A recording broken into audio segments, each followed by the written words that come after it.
नमस्कार, आप देख रहे हैं पब्लिक पावर। आज हमारे साथ सदर विधायक गौरीशंकर वर्मा जी हैं।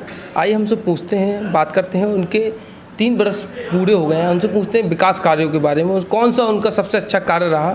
तो विधायक जी नमस्कार, 3 साल में आपका कौन सा सबसे अच्छा विकास कार्य रहा?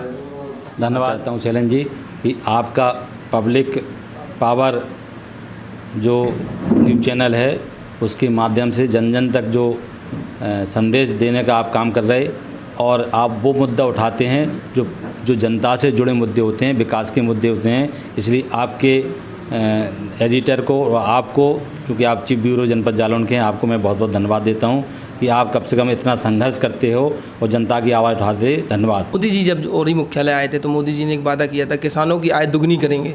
तो अभी तक कोई ऐसा आयोग बन रहा है कि किसानों की आय दुगनी हो, या कोई सरकारी योजनाएं चालू होंगी? जब देश के प्रधानमंत्री उरई चुनाव सभा में आए थे कि बुंदेलखंड के 19 विधायक भारतीय जनता पार्टी के पहुंचे, उन्होंने सबसे पहले घोषणा की कि बुंदेलखंड को हम प्यासा नहीं रहने देंगे। उन्होंने हर घर को नल से जल देने का काम 11,000 करोड़ की परियोजना लाकर पूरा करने जा रही, जिसके कि 2 महीना पहले महोबा और हमीरपुर में उसकी शिलान्यास भी हो गई। दूसरा मुद्दा था अन्न पशुओं का।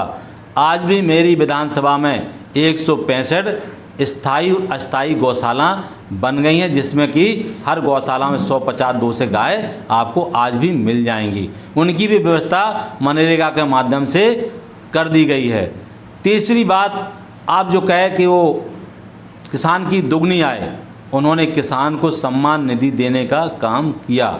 उन्होंने तमाम ऐसे किसानों को सलाह दी, उनका परीक्षण किया कि आप इस फसल को लगाएंगे तो आपकी दुगनी आय होगी। और सिंचाई के साधन बढ़ाने का उन्होंने काम किया। जब सिंचाई के साधन हमारे बढ़ जाएंगे तो किसानों की दुगनी आय होगी।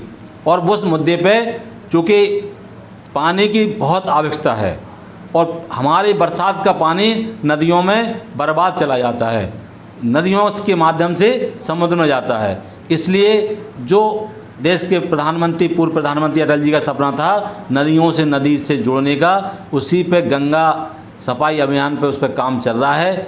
उस एक प्रोजेक्ट और तैयार हो जाए जिससे कि पानी बर्बाद ना हो। जब किसान को पानी मिलेगा तो किसान का लाभ दोगुना निश्चित होगा।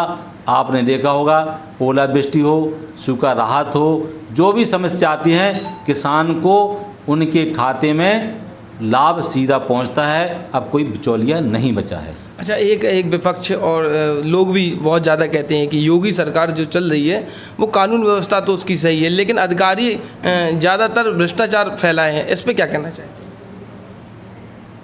फिलहाल तो इस समय ऐसा कोई मुद्दा सामने नहीं आता।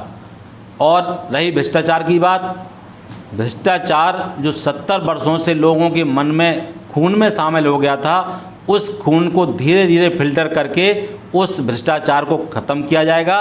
और जो जब भी फंसता है उसको बख्शा नहीं जाता है। इसी जनपद का आपको एक उदाहरण दे दूं, डीएस पूर्ति जिलाधिकारी आया था, उसने भ्रष्टाचारी की थी, उसको यहीं से सस्पेंड किया गया था। शिक्षा विभाग का बीएससी शाही आया था, उसका भ्रष्टाचार हुआ तो उसको यहीं से सस्पेंड किया गया था।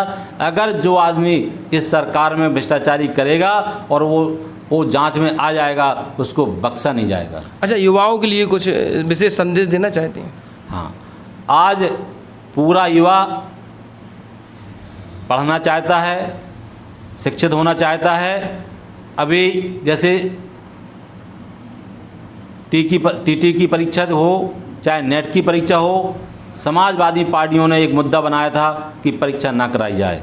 युवा चाहता हम पढ़ लिख के आगे बढ़ें, देश का नाम रोशन करें। कोई माँ बाप अपने बच्चे को कोचिंग कराता, साल भर 10 लाख खर्च करता है, लेकिन सपा बसपा के जो गुंडे लोग हैं वो चाहते हैं कि उत्तर प्रदेश का अनपढ़ लोग रहें। और अनपढ़ वो इसलिए चाहते हैं कि जो अनपढ़ होगा वो गुंडागर्दी करेगा या कोई गलत काम करेगा, क्योंकि जब उसको रोज़गार नहीं मिलेगा, पढ़ेगा नहीं, तो वो हमारे साथ आएगा। और हमारे साथ आएगा तो सैपई में जैसे डांस कराते थे उसी श्रेणी में उन युवाओं को ले जाना चाहते हैं। और आज योगी जी और मोदी जी कौशल विकास योजना के माध्यम से उनको प्रशिक्षण भी दे रहे, उनको रोजगार दिलाने का भी काम कर रहे। उन्होंने घोषणा कर दी कि जो लोग प्रवासी मजदूर आए हैं अपना रोजगार लगाना चाहते हैं, जो 10,000 से शुरू करना चाहते हैं उनको 10,000 से, जो 2 लाख से करना चाहते हैं सरकार उनको मुद्रा योजना के माध्यम से लोन देकर उनको रोजगार दिलाने का भी काम करना चाहते हैं। धन्यवाद विधायक जी।